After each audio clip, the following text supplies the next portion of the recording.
Hi everyone! We are here right now at SMCT Davao para mag-process ng LTOP or License to Operate and Possess Firearms. So sa mga nagbabalak mag-firing dyan, ay eto na pong video ang makakatulong sa inyo sa pag-process po. Since today ay magpa-process din po ako ng license ko dito sa SMCT Davao. So by the way, we are here at the 3rd level. Tapat lang po ito ng DFA kung saan kukuha tayo ng passport. And this is OSS or one-stop shop. Lahat ng pwedeng kailangan mong i-process ay andito na po. Yung mga mababayaran ay later i-inform ko dahil magsisimula pa din ako. Ready?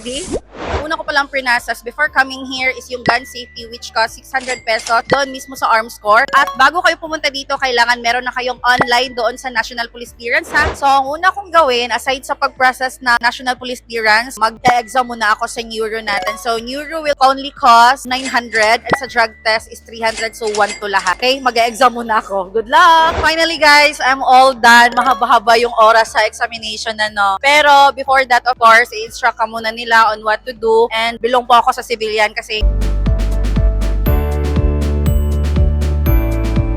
so, ang ginawa ko lang after ko mag-exam, after ng instructions ay syempre umihi na and then proceed na din sa picture for the National Police Clearance kasi nauna mo na yung exam ko. So, all in all po, ang nagastos ko po is 180 sa National Police Clearance which is andito na. Tapos, 600 doon sa gun safety doon mismo sa Arms Corps. Pero meron din silang gun safety dito ha. Tapos, 900 sa neuro and 300 sa drug test. So, yun po yung mga nagastos ko. At sa mga mag-i-inquire din, open sila dito Saturday and Sunday. But yung National Police Clearance natin ay Monday to Sunday po. So, pwede kayo pumunta dito ng Monday to Sunday. And then, yung result naman sa neuro is 5 business days. So, since Sunday tayo ngayon, starting tomorrow pa Monday, yung counting. Ano pa bang kulang? Basta yun na, andito na ang National Police Clearance. Meron din sila dito, gun safety, drug test, at saka neuro. All in one na kasi one-stop shop na to dito. So, if you'd like to ask something pa, I'll try to answer in the comment section. Bye!